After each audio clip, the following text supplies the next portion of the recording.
Hello and welcome to another episode of Honest to a Malt with myself, Duncan Donuts. Doesn't take a good picture from certain angles, from certain people, and Mike. Takes a great photo from every angle. Also stitching me up, Mike. Yeah, Mike and Simon in particular. Mike, what's the name of the episode today? So, my rotund friend, we are episode 70. So we're bouncing our way into episode 70. Yeah, we are episode 70. Rolling on into another episode. Yeah, we are waddling into episode 70, and the show is called The Whisky Show Must Go On. Despite several attempts to derail the show, it continued. Some audacious attempts to get it cancelled somewhat, or maybe just go for a grab of publicity on social media, which has backfired. Well, apparently. Whatever. It's all second-hand information for me. But what I do know is we were there on Sunday, weren't we? Yeah. Whisky Show in London, run by the Whisky Exchange and Dawn Davis, the main lady behind the whole event. The omnipresent Dawn Davis, who was occasionally making announcements throughout the day. Some very good announcements. Yeah, it did make me chuckle. Especially once there was basically like one or two punters left. And she was just like, I'm looking for you. Get out. Get out. I'm going to find you. I see you. Get out. Yeah. All right. So what has been in your glass and what's been up your ass this week, Mike? There's been an awful lot of stuff in my glass yesterday. But what else has been in my glass this week? We'll run through highlights of the Whisky Show. Yeah. As we talk about the show, won't we? Yeah. Another shout out for Steve Rush. We did the Saltire Rare Malt Whiskey tasting. That's a mouthful. 4 drams from an indie bottler, and pretty much for me, 4 really good drams. All ex-bourbon cask, right? I think. I believe or in that ballpark, like hogsheads, ex-bourbon hogsheads. Was there Daluan? There was Benriach. There was Kalila. It was and an Arbor. L4, A Daluan 14. Duncan special. The Ardmore 14. Kalila 17. Yeah. All of them at 48.8%, which was, do you know what? It was quite a nice drinkable ABV, to be honest. I quite like that. Yeah. Yeah. Pick for me, Ardmore. Dram 3, hands down. Just absolutely mega. Toffee, vanilla, green bananas, currants on the nose, like barbecue meats resting in a sweet barbecue sauce, I said, rather than out and out peat smoke. But then soon as you add that palate, loads of smoke. No like TCP, so not as much TCP as you might expect from the sort of nose and from the smell. But because it was ex-Hyla cask, wasn't it? The Ardmore. Yeah. So super tropical, had gingerbread man or person, whatever it is these days, and chocolate fudge. He, they, she. Gingerbread, it's not even a person. Gingerbread entity. Chocolate fudge brownie and hints of coconut, which, as you know, I bloody love. You love a bit of coconut.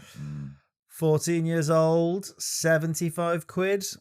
Yeah, decent. I thought check from me. I was just say that.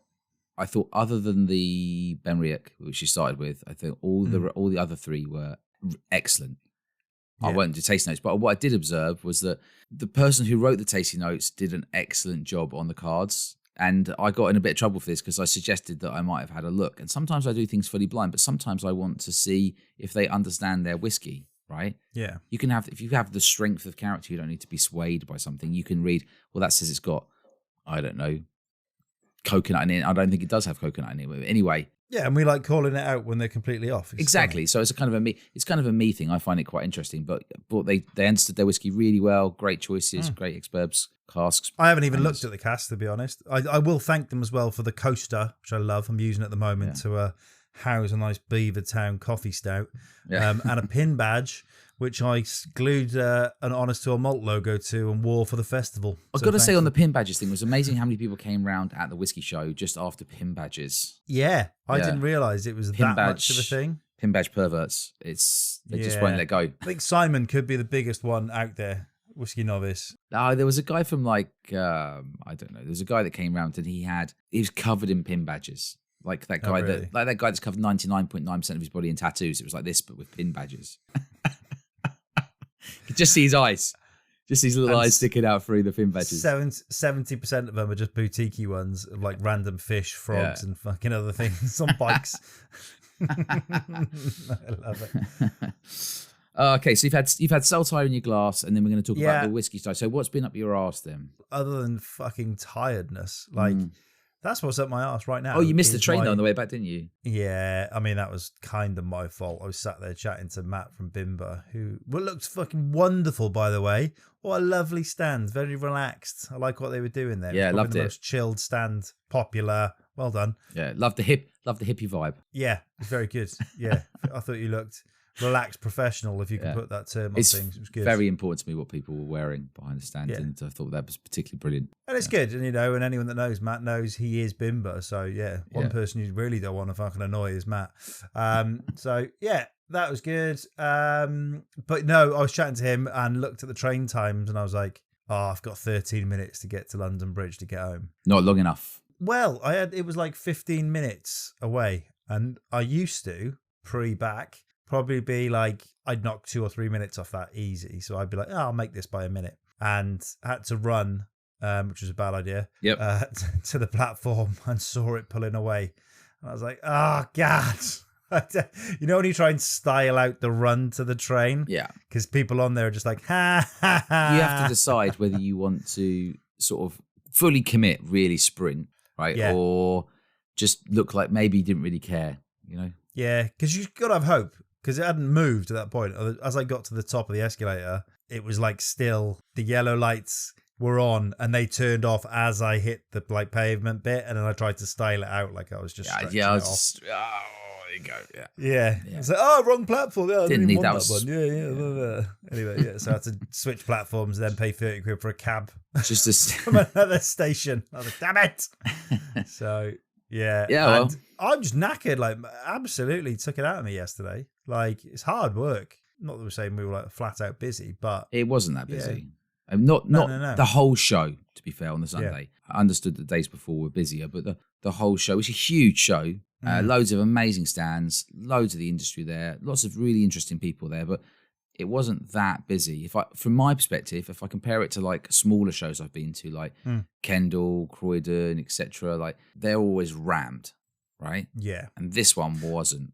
No. And there was like a few different things. People were saying it was more spaced out. I know sort of Fiona definitely said she felt it was more spaced out between the Fiona Shoop. Fiona Shoop. Yeah, she said she had way more space, was able to get around a lot easier this year than previous years. So there is something in the space downstairs that maybe made it feel not so busy. Upstairs seemed a lot busier to me as well. Again, because it was a smaller space maybe. But yeah, hard day for me, definitely. I was like, with that the back, really pushed me to physical limits. So yeah, again, me, tiredness. And then this morning, so I got in, I watched a bit of NFL. Lovely to see the LA Chargers get off to a winning start to the season, beat the it started, rivals, beat the Raiders. And I was up till about 1 in the morning, snuck into bed, and then 4 o'clock, Isla woke up screaming at like a night terror. Mm-hmm. So I had to go and lay and sleep on the floor next to her cot and just have my hand through her bar for like 2 hours. Oh, until she sort of proper like passed out. Because every time I moved my hand away, she's like, ah! And I was like, at this point, I was like, do I just get up now with her? I'm glad I didn't, because I'd have been like death today. But yeah, so that's supposed to be up my arse. Just me being shit and then tired. Probably an extreme lack of energy on this one compared to normal. Yeah, well, you know what's been up my arse? I mean, we've drunk similar things. I mean, not around the show. I'll be interested to hear what you actually tried at the show. But we took some nice pictures on the stand, front-facing pictures, right? Yeah. So your classic smiling, holding a bottle with people. I was like, these are nice pictures. And then we did a silly picture together where you were sticking out your tongue and I was sort of looking off in a direction and... looking not longingly into the distance. Yeah, looking confused / longingly into the distance. Anyway, Simon the Whiskey Novice, legend that he is, thank you so much for the samples to Springbank 18. Much appreciated. Yes. That is that good karma is somewhat being offset by you. I'm not sure if it's worth the Springbank 18 coming around and taking the worst pictures, well, of me, certainly, that I've ever seen in a long time. The most unflattering pictures ever. And he managed to get a picture of you pouring alcohol, although it's whiskey. Yep. It's hard to... you can't see anybody. You could be pouring it for yourself, to be fair, but most people seem to assume you were pouring it for somebody, which says that they probably think the best about I you. assume I was pouring it for somebody. And he caught me, like, you know, when you're swigging water out of your glass to clean it out, right? Yeah. And I didn't see you do that once, but yeah. Yeah, of course you didn't. So you can't see that. All you can see is just me looking like I'm having a big swig from a glass. Necking. And that was the picture that he chose to share online. So thanks, Simon. I loved it. The whiskey. Thanks, Novice. Simon. I had the Springbank 18 off you as well, so thank you. And the photos you shared only made that experience even better. So I was properly stitched up. Fantastic all around. Fully stitched up. So good. But that's been, and I don't know how I deserve this either, because my good story from the week is I was searching online for Somerton Club, and I saw that they had a review score on Trustpilot of 3.8 out of 5 and 9 or 10 reviews. And one guy had gone to town on them and given them a 2 out of 5, and the others were probably 5 stars. And I thought, this isn't good enough. So I did a post on X and said, come on, all fellow Somerton members, let's all leave a 5-star review. I left a 5-star review. If you like the club, of course, you know, up to you. Yeah. And really nicely, myself and another 27 people-ish left a review. And so they've gone from having 10 reviews on Trustpilot and scoring about 3.8 to now having 38 reviews on Trustpilot. All the rest of them are 5s and now scoring 4.7. And I feel that good karma didn't help me at all at the Whisky Show. Didn't help me at all. But big shout out to Dan with Somerton Club, because obviously lots of people wrote really nice reviews because of the effort and the hard work that you put in. So that was my nice thing for the week. Good. They say it's nice to give, right? Bit of positivity. Well, you know, the only karma you need, Duncan, is that glowing feeling inside knowing you helped someone. Yeah, but you don't need anything publicly, do you? No, I don't need anything publicly. No, I don't. I shouldn't. Yes, I don't even need to talk about it on the show. Do you know what? I'm tempted to pour that Springbank 18 now. Oh yeah, I'm not going to. Yeah, I'm having a day off the booze. Once you pause that, we are really bad sometimes at checking stuff. So we started off a buy us a coffee a while ago, or buy us a dram, right? Yep. Which you can see in the link to our episodes. And we hadn't checked it for ages, only to find that Alan Smith, big shout out Alan Smith, had bought us 3 drams around 4 to 5 months ago. So Alan, you're a legend. Thank you so much. Cheers, mate. Yeah, cheers to you. I don't even know how to check the coffee thing, so it's all on Duncan. You could be creaming off loads of cash from all the people millions. that have given us money left, right and centre, which is obviously no one. But yeah, so thank you, Alan. It is appreciated. And Inland Revenue, we have now made an income. 15, so thank you. We can now offset all costs. Everything. Right it all off. Job done. P&L for the year, profit £15. Loss. Thousands. So you've just poured yourself a Springbank 18 Burbs cask. I think it's fully Burbs cask. Very good. I was going to start with the Whisky Show. When I walked in, we haven't said, so we were kindly invited by Torabhaig Distillery to work on their stand with them. So it's Marisha, and they own Mossburn, the indie independent bottler, and they also own Torabhaig, right? Yeah. And so Stewart Dick contacted us to ask if we would like to be on the stand with them. Stands. There was 2 stands. And so we did that. We went along and we learned the whole backstory about the renovation and, you know, how they go about creating the whiskey, which was actually really interesting.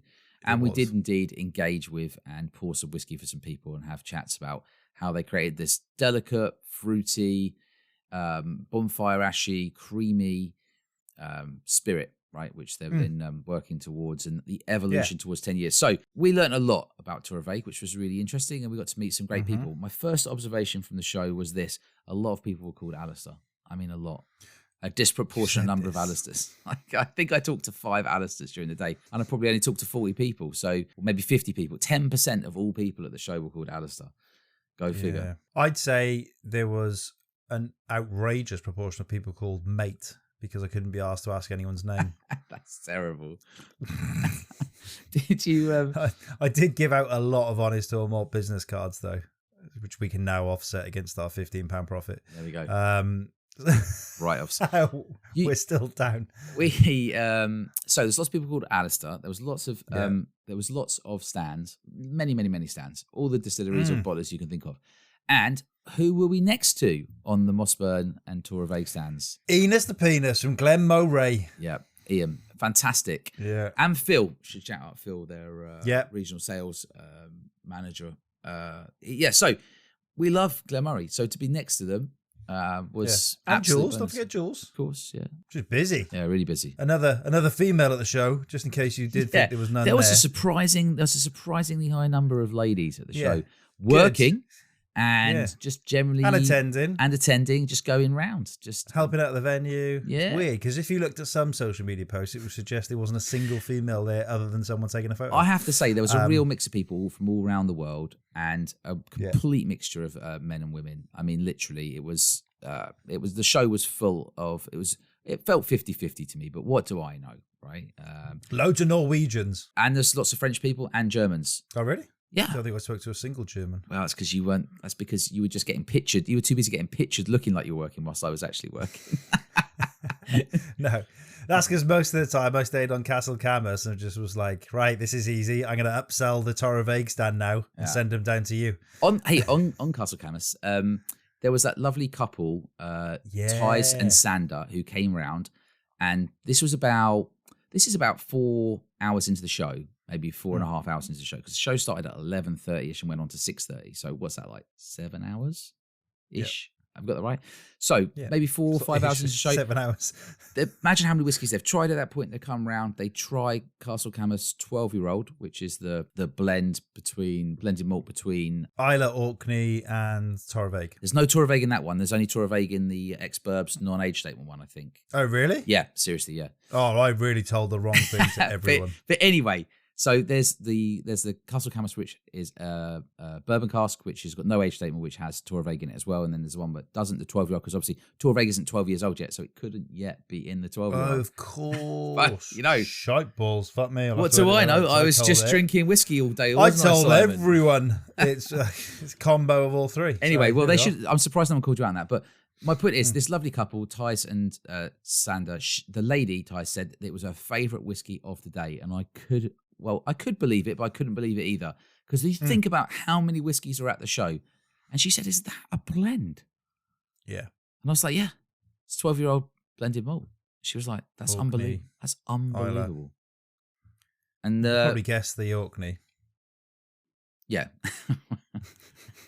You'd like to think so, right? But the Isla there's only what 9 or 10 distilleries to choose from in Isla. So yeah, there is indeed. Worst sworn to secrecy. What could it possibly be? It's a mystery. Anyway, so she loved that. So shout those two out in case they listen to the episode. They're a lovely couple, and it was their favourite dram of the show. So knocked me back.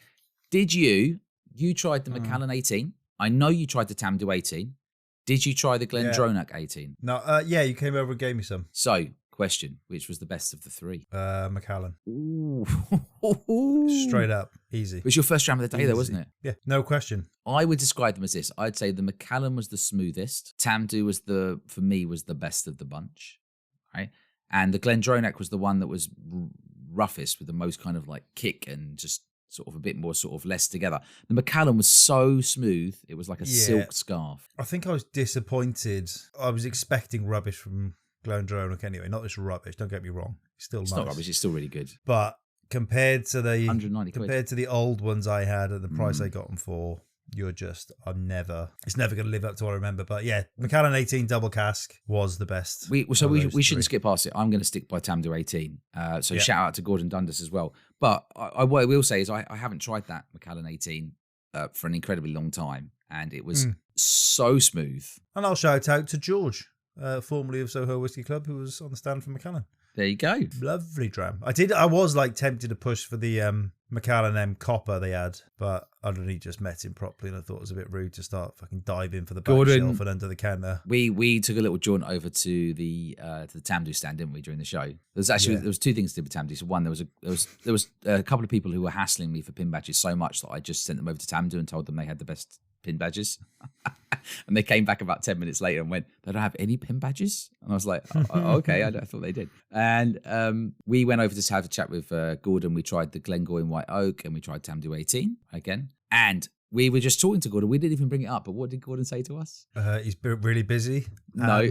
What did he say specifically? He wants to sponsor the podcast. No, before he wants to come on. Yeah, before that. What did he say to us before we stop following me, Duncan? It's really weird. Before Before all of that, what did he say before we embarrassed ourselves by asking? No, you can't have the... No, you can't have the fucking 43-year-old Tamdu, Tamdu. No, you can't have it. He went, I can't, sorry, lads, I can't give you that 43-year-old Tamdu. We were like, we hadn't actually asked for it at this point, but we both just had our fingers crossed behind our backs. So, yeah.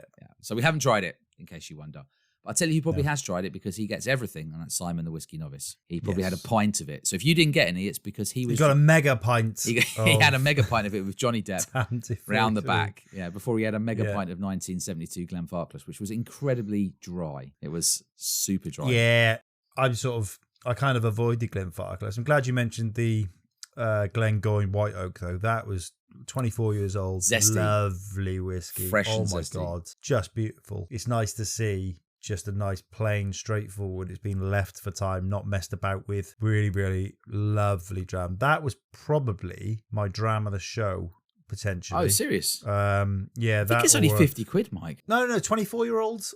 No, that the White Oak that we tried that's like about 50-ish quid. I've got a photo of it, mate. It's 24 years old. Really? Yeah. Wow. 24 years old White Oak. Oh, wow. Okay. All right. You were not drinking a bog standard release there. It's 420 euros. Okay. All right. 360 quid, 430 pound at Dram Busters. That's why it was so good. Yeah. You 50 quid. I'm like, no, mate. Oh, I'm so because they have really. I think they have released an entry level White Oak for Glengoyne as well. Like, so they released the older one and an entry one at the same time, I think. Yeah. So I didn't realize that we were trying the 24-year-old, and I was thinking this is incredible for like. Yeah, I'm not buying it at that price, but yeah, that was definitely up there with probably dram of the show for me. What else did I have? One that I really gutted I didn't get round to was Aaron.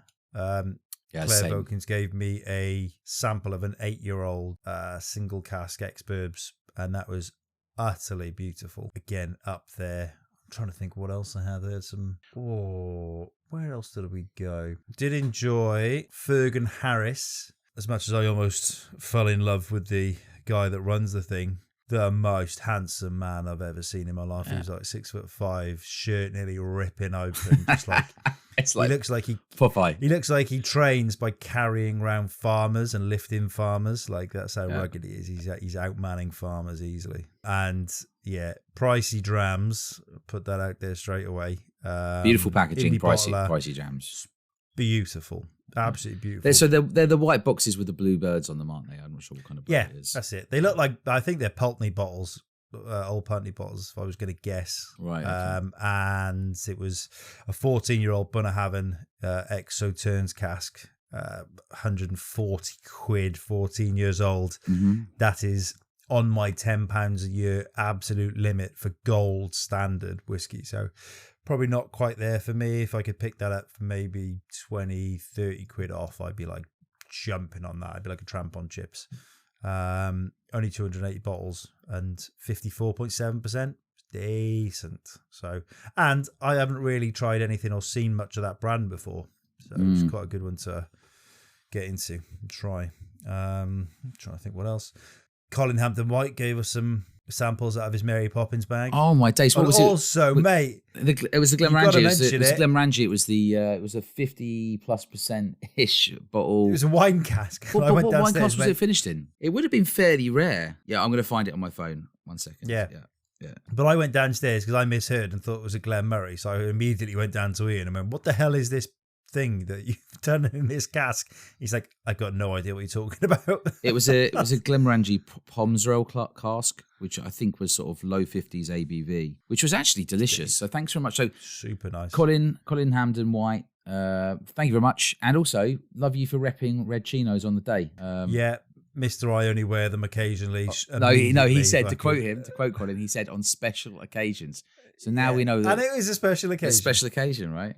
Unless he's just pulling our leg and he wears them every day. So funny because the pair of us just immediately cracked up. I'm like, red chinos. Yeah. And he's like, oh God. Shout out to Billy Abbott. The reason I say that is because we started the day off and Billy was kind enough to, they had all the bottles with their faces on. Taste his face. He let us taste his face. So his bottle, which had his face on, you know, if you haven't met Billy Abbott, he's also an author, and he works at the Whiskey Exchange, and he has a big beard. Writer. And glasses. Yeah, well, author, writer. I mean. Oh, yeah. So you used a big word. Sorry, I'm very sounds simple, similar. More than a blogger. Anyway, so he had a Ben Nevis 10-year-old sort of cask strength, I think. So I tried that. I think it was like my second dram of the day. Really delicious. And I took a picture of his face with the bottle, which was kind of cool. Yeah. So I like that.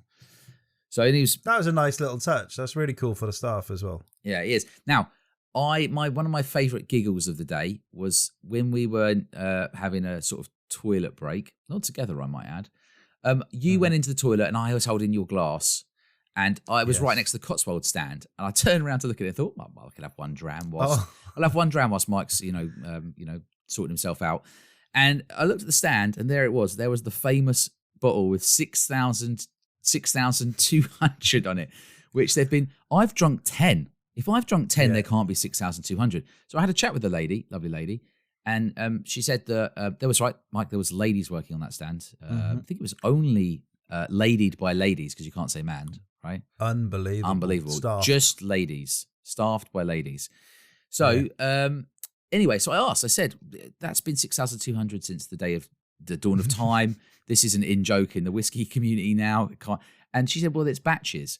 And I went, okay, you finally explained it to me. And I turned around and went, hang on, is that still the first batch or is that the second batch? And she looked at me with a wry smile and went, dunno. Hey! As if it... Because Mike and I were talking about it as we went to lunch, and I was like, well, how they can't only get 6,200 every time. Are they are they insisting, are they getting rid of some of the whiskey? Like, are they going, no, this is it, and now we're going to chuck away in at 14 bottles? Like, wouldn't you... Goes in the next batch. Wouldn't it be cheaper to just change that little bit on the label and print them again? So, however, you look at Neam with their bottling, they've just avoided that whole situation. All I'm saying is the mystery goes on. How many bottles of that Cotswold single malt have there really been? How many batches? How many batches? How many bottles? I'd love to know. Batch 1, 6,200. That was funny. Her face was a picture when we walked off. One of the best bits of the day, the break for lunch. Ooh. Tell us about lunch. Food. If this is how they live, this is how these brand ambassadors live, and these people that work at whiskey shows. I want more of it. That's what I'm talking about. Slow roasted. Slow roasted lamb with sweet potato, also normal potatoes. Lots of potatoes. And then like a really lovely slow baked red onion. Just stunning. And then the dessert, I couldn't even tell you what it was because I ate it so fast, didn't touch the sides. It was that nice. A little bit too sweet for me. Some sort of coffee. Creamy fruit coffee medley. And I was like, yep. Gone. Yeah. And I was sitting there with spare tokens in my pocket going, can I just... You wanted to get another one, didn't you? I was desperate for a second meal, but held back. No, I didn't want to be seen with a fucking bad photo. Do you know what I mean? Yeah. Man, you would have exploded out of your shirt. You picked a shirt that had a little bit of wiggle room in it than my shirt. That might have been part 100%. Always go relaxed fit H&M. Yeah. I felt like it was relaxed, but not according to the side pictures from Simon. The only thing that was relaxed, mate, was everyone when you turned round and the buttons weren't going to pop in their eyes. I'd wind my neck in if you could distinguish between my face and my neck. I'd wind it in if you could pick it out. If you could see where it starts and where it ends, I'd wind it in. Yeah. So one of the fun things that I had during the day, because we spend a lot of time on the stand, in all fairness, but we can wander around. So we come and go mostly on the stand, have a bit of a wander, come back. And because of the Torabhaigs, you've got the inaugural, you've got the 2021, about 4-ish years old, all Experbs cask. And then you've got the evolution onto the Knocknamoyn, right? Which Knocknamoyn, depends on where you're from. Yeah, depending where you're from, yeah. And one of the fun things was when you were going through it and people would try, all three, including the cask strength on the stand, was asking people how much sherry cask, PX and Oloroso sherry cask, what percentage of that whiskey was, because it's not a finish, a percentage of the cask that have gone into the single malt overall sherry. So we'd ask people, and we got all kinds of guesses. And so I wanted to give a shout out to the person that was closest on the day, which was Lora Henry, who I think is the head distiller of Roe Co. Oh, no way. Yeah, master distiller. So Laura is the master distiller. So Laura guessed 10% because obviously she knows her stuff. Another lady at the show. Anyway, So amazing. Laura guessed 10%, which was closest to 8%. And so shout out to Laura, because you were the closest of the day, and also you were one of the nicest visitors to the stand, other than all the people called Alistair. My favourite moment was you playing that game with the absolute smashed people towards the end of the day that just didn't have a clue what you were on about. They just like forced. And one of them's like, trying to look down at the bottle. I went 46%, and it's like, no, that's the ABV, you knobhead. And I was just laughing on the other side. Do you know what I did get to say to Laura? I got to tell her about. I was like, oh my gosh! I said, did you make that 13-year-old Roe Co cask strength for my wedding with the alligator cask? And she went, I did. Yeah. And I went, oh my God, I love that. I've had like 2 bottles. And I said, you got it and had it all your wedding. And she said, that's where it all went. Yeah, literally, all went on my wedding. She was like, there wasn't even that many bottles, and then it just suddenly disappeared. Yeah, excellent, love it. Yeah, swept up the whole lot. Yeah, I love that though. I said, oh my gosh, that Jamaican ginger cake note in it was incredible. And she was like, yeah, it was incredible. And I said, whoever did the tasting notes for that, outstanding. And she said, do you know what? Funny enough, sometimes we let marketing do them, and sometimes they talk utter rubbish. So I did them on that bottle. Oh, no way. Yeah. I would like to have met her. Yeah. I would think you were probably busy, having a drink over in the corner. Probably doing nothing, giving out wrong information. Probably. No, you were definitely talking to someone at the time, because I had to look over. Yeah. Yeah. So she was lovely. Anyone that went past, I was doing what I would call a proper brand ambassador role. And just like, if anyone locked eyes with me, I'm like, come here. Tractor beams. Come over. Come in, you. You've got an empty glass. Yeah. Not drinking peat. Go on, have a little bit of this. Go, I think you've got something in your teeth. And they come over and say, is it? Have I got it? And you say, oh no, I just wanted to pour you a dram. Yeah. Oh, so we were also opposite Kilhoman. It was like I was being tortured. Yeah. I did try and say loudly a few times how much you hate it. I don't hate such a strong word. I just can't get on with it. So you can't like them all. So have you got any more shout outs you want to do from the day? Because I've got a couple. I mean, to me, it was mainly people. It was people over actual product. It was great to see some people I haven't seen in a long time. Shilton, Ebon, who used to be at Glen Scotia, now he's at RBK. Matt and Simon from Bimber, as we've said before. Just catching up with people I haven't seen in a while. Alistair, Spirit and Wood. It's been donkey's years since I've seen him. Yeah, he was on good form. Yeah, he was like, can you get me a Torabhaig glass? And I was like, yeah, I'll keep one on the side for you. And then, lo and behold, again, another highlight was just how much you love glasses. Yeah, I do. It was weird. I've become like end of the festival. I'm like eyeing up bottles, like going, right, what am I taking? What did home? you get then? What? Look at your face. You don't even know, do you? I don't even know. What did you get? Go on, wind me I up. got 4 Mossburn bottles away, the indie bottlings. 4? No, I didn't. Thank you. Oh my days, you had me on there. I got I told you about the Glen Murray one. You got the heel, didn't you? I got a decent heel from a Glen Murray peated Rioja. So shout out to Phil again, because I was saying to Phil, can I have a pour early in the show? Because I need to remind myself if I want to go and buy this bottle. I think it's one of the best drams I've had in quite a while, about a year. Near the end of the show, I went over and said, you know what, I think I am going to get a bottle. Thanks so much for giving me a dram early. I really appreciate it. And he said, oh, you grand, just have this heel here. I was like, Phil, now I'm not going to buy a bottle. We just lost a sale. You don't care. But yeah, it is a great dram. So the Glen Murray. Yeah, but no, you really love glasses, mate. I do. You were more excited about glassware than anyone, because they have the whiskey nice capitas. The Whisky Show, they have very nice unbranded, crisp, lovely capitas that have a bit of thickness to them. And so I wanted 2 of those, and I got 2. And how many did you get? 2. I could have had more, because I actually didn't you put a box in your bag? Yeah, but I only had 3 glasses in it. But I should have filled that box with more glasses. What the hell? So I got loads under the counter. I got 1 Torabhaig glass, and I got 2 of the capitas. And I was like in Lord of the Rings with like my precious. So I was actually most happy that I managed to get the box. So I knew they were going to get home in one piece and not break in the bag. You're right. So I love it. I was more interested in the glassware. I think you're correct. Yeah, Stu was like, do you want a glass? I was like, no, mate, I got hundreds. So literally, I can get. Do you want a glass? I'll go home and get you a load, because I've got no room for them. I've got glasses coming out my ass. Mike was going around the show just slipping glasses in people's bags. And he go, is that a Torabhaig glass? You put no, that's a glass from home, mate. I'm just getting rid of stuff. There you go. Glass from home. Yeah. I go in and go, who slipped this? Who slipped this? Why have you got a blind drams? Yeah. Who slipped this white Mackay 1970s tumbler in my bag? Yeah. No, that was. But I did love your face, because you were like, you got really serious. and like full on over glasses. And I was like, dear Duncan, fucking chill out. And you're like, no, I fucking hate Glencairns. I just like Capitas, and these are really thick. Well, I don't. That's right. I don't hate Glencairns. I prefer Capitas, and I'm the best Capitas I've had are the ones from Whisky Live in London, and now Whisky Show in London. And so I'm going to put it out there. I'm going to say the shows with the best glass. London does the best Capitas. Yeah. Rewind. Drop the glass. Yeah. And a couple of drunk people, but no one absolutely smashed. Well, in the show. In the show. Post show though. We did go post show. We went for a bit of food and a drink at Brewdog, and Stu was still wearing his Torabhaig t-shirt, and this fucking lad comes bowling up, smashed, and went, tomatin! And I'm like, brilliant. At least, in all fairness, at least he said tomatin correctly. I mean, it did start with a T, so you got to give him some credit. And then he went, I know you've probably had like drunk dickheads all day, so I don't want to interrupt you. I went, but you're going to anyway. And he's like, I've been a fucking... And he just started chatting shit. I was like, all right.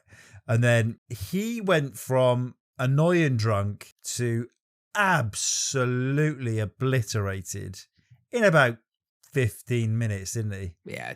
He sort of just started falling asleep at the table. He ordered food. He was too pissed for it to come.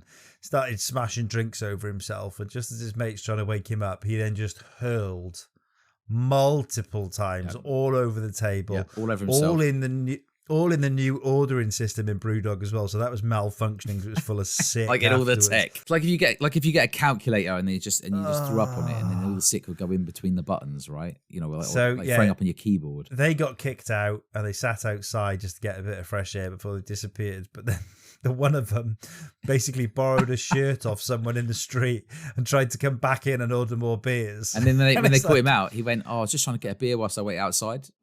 And they were like, no, mate, no, you're done. Even though you didn't throw up, you were collectively You're done. the only two idiots in this whole place. And you're that pissed you haven't seen that. And you think they're not going to recognise you because you basically borrowed a flannel shirt off someone.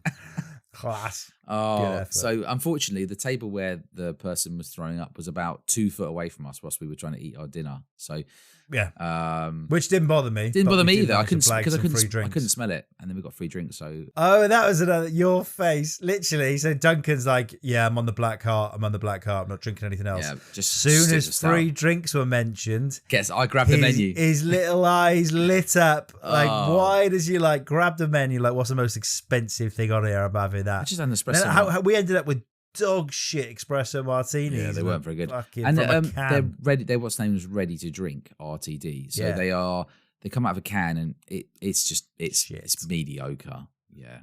I think I wouldn't go as far as to say it's terrible, but it's mediocre. You're paying like 11 quid for something out of a can if they can't be bothered to make it. So look, if you're going to go to Brewdog, I would say just stick with the beer. Right. Yeah. That's to be fair. And you bought a round after that, and I legged it. I did buy a round. Not only did you buy a round, I only drank half my pint, and then I ran. So you didn't get one back off me, and I didn't even drink the whole thing. So for listeners to decide, did Mike A run off because he was trying to catch a train, or did he B run off because he was too tight to buy a round, or C? Because Duncan would be fuming that I didn't get around him because he's so tight. Oh, I didn't care. And it's even going to play on him now because he knows I only drank half that beer. No, I don't care about that. It's fine. You've got to buy beers for Welsh people. It's it's the rules. So there's a couple of things that were mentioned. So if I forgot to mention how much I love Bimber Stratford, I got to try that again. I think that's outstanding. Oh, yes. We tried the new one. Oh, yeah, we did. Go on. What was that again? It was the Charles Darwin. Yeah, which was very good. It was super good. And what else did I ever go on? The Dunfale New Make as well. That was decent. Wasn't it the writer one? Was it Charles Darwin? What did I say? You said Charles Darwin. It might have been. I thought it was a writer that was the latest release. Darwin's Theory of Evolution. Yeah. Okay. Could be. Yeah. Could be. I can't remember. It's a pretty big thing, mate. I was so distracted by what. If anything, you've just proved where you are on the scale of Darwin. Darwinism, yeah. I was so distracted by what Matt was wearing that I just couldn't process my own thoughts. Because you were so casual. Yeah, it's just too casual. And relaxed in his company because he made you feel immediately welcome. I like how you turned that around. Some other overdressed stands. I just felt so relaxed in his presence. Yeah. But seriously, though, we love Matt. We love Bimber. And it's a great stand. And it's great to see Simon. It was great to see Matt. And great chat. I still love that Bimber Stratford and the new one. We didn't try many, did we? Just tried 2, I think. No. That was it. Yeah. And also, I went over on recommendation of Alistair, Spirit of Wood. I said to Alistair, look, give me 2 drams I should try in this show. And I did go and try both those drams. And one of them was the East London Liquor Company and their single malt. And he said, it's the closest thing you're going to get on the finish to like having a hot cocoa. And it was, to be fair. And it's got a really distinctive taste. It tasted slightly stronger than 40%, I have to say. I think it was 40%. And they had some car strengths ones as well. I tried a Chardonnay after that. But particularly the standard single malt is exactly like having a cup of hot cocoa or a cup of hot chocolate before you go to bed. So that would have been perfect when I got home instead of getting a KFC on the way back. Lara had some people over during the day. So I got in and I was like, yes, there's going to be like loads of like Scotch eggs and pork pies and things like that. Just donuts. Fridge was empty, but there were some Krispy Kremes, which I absolutely mullered. And all that sugar before you go to bed, though. I don't care, man. You don't care, man. You're rock and roll. It saw me through that 4 a.m. wake up. Yeah. Yeah, maybe that's why I woke up worried about my health. Yeah. You probably wake up because your heart was like 180 BPM or something. Just dearie me, Krispy Kremes. Yeah, no. So it was a good day though, wasn't it? Overall. So we want to say again, thanks so much to Top day, Marussia, Torabhaig, Mossburn, Stewart Dick, Stu's significant other. Yeah. And she was lovely. Thanks for being so nice to us. Thanks for having us on Claire. stand. Yeah, Claire Vokins. Legend. Yeah, Claire was on top form for the entire day. And I would say, we got to the end and we're like, oh, can we help? And they were like, stay out of our way. We are pros at this. We know how to shut down the stand. Yeah. And they managed to get the whole stand shut down in about 15 minutes, didn't they? It was damn impressive. Yeah. Whilst we just sort of stood in everyone's way. I just stood on the other side of the counter and went, what am I going to steal?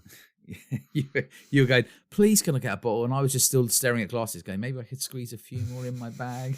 But anyway, it's an outstanding day. I think I might know more about Torabhaig than most other distilleries now. So. Than me. Yeah, than you. It's a low bar. As you tell people that the Mossburn 12 has Torabhaig in the mix, despite the fact the liquid's only about, what is it now, 2017? 7 years old maximum. 7 years old, yeah. Whoops. It's good fun. Hopefully we'll be at the Whisky Show next year. Yeah. Yeah. Maybe we'll be invited on our own right. Yeah, I didn't see... Who knows? All the content people were just wandering around. No content people have a stand. I can't even imagine what a stand costs. I should imagine I would be horrified. I can tell you what it roughly was for a smaller stand. Downstairs, you're looking at around 10 grand. Wow. It's big money, isn't it? So yeah, we're not there to write that off just yet. No, despite all the coffees and everything that we've been bought, all 3 of them.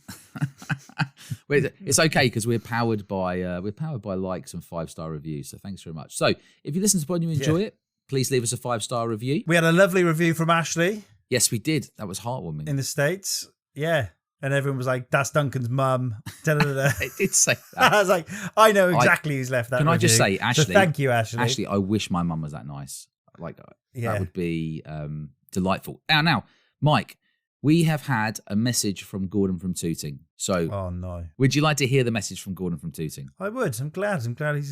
Is he all right? Well, it's been a while, so let's find out. Yeah. I haven't read it. So it says, hi, Pod Pals. It's Gordon from Tooting here. I hope that I wasn't too presumptuous, but I feel that I know you well enough virtually to refer to you as pals. Questionable. Since my terrible ear infection mostly cleared up, my brother-in-law hasn't been around as much lately. Last time I saw him properly was when he found out that I was feeling better and would soon be back on my feet. That whole day he worked like a man possessed. He voluntarily rearranged my drinks cabinet and dusted all of the bottles. When he showed me the great job he'd done of the tidy up, I remarked happily that some of the bottles looked even fuller than I remembered. Very good, Gordon.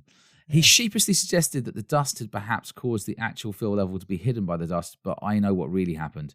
The ear infection had clearly clouded my usually excellent memory. Anyway, I thought you might want my notes on the Springbank 21 I found in the cupboard. As you are both springing experts, I wondered if you could help me identify when Springbank changed the closure of their bottles to aluminum foil and what looks like sellotape. Fill level, well into the neck. Colour appearance, thin, very dark, stewed tea. Nose, leafy. Finish, imperceptible. You could almost believe that this wasn't actually whiskey at all. Overall, a little underwhelming. I might get a bottle of something new when I nip to the shops for some more tea bags. Gordon, thank you so much for that. It's much appreciated. Thanks for keeping us up to date on your life. I hate to break it to you, mate. I think you've been done over there, pal. Yeah, it does sound a bit like that. Yeah. Gordon, it's possible you've only got Springbank 10 and they've just labelled it or just actual tea. Yeah. Oh, by the way, Springbank 18. Cheers, Simon. Lovely. Nice dram. Didn't give any tasting notes. Drank it during this. Really nice. Anything at all from it? Or just, how would you compare it to local barley or... Not as nice as local barley. Okay, how would you compare it to 10? Fruitier, lighter, nicer. Fruitier, lighter, nicer. Okay, it was all bourbon cask, I think. Different. Well, I say nicer. It was just a different dram. You know what I mean? It's aiming for different things. Also, we had to shout out John from Chingford as well.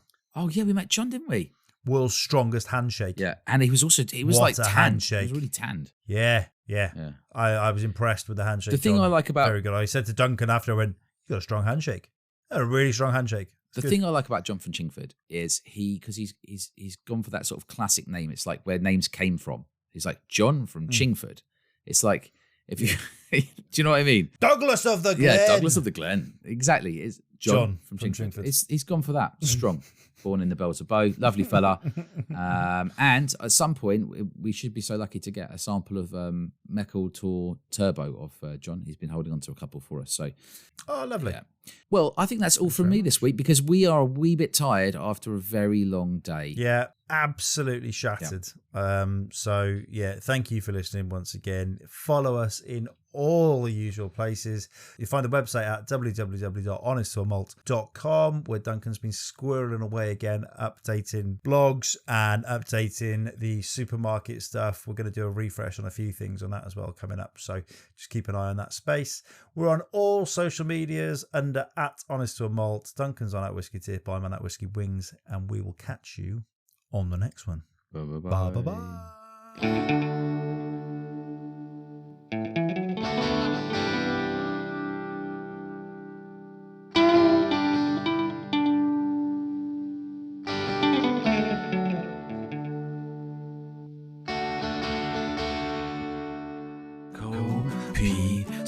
I stole a Copita. I stole 2 Copitas. Oh, we'll take another glass. We'll take another glass. Your cupboard. But you leave those Glen cans alone.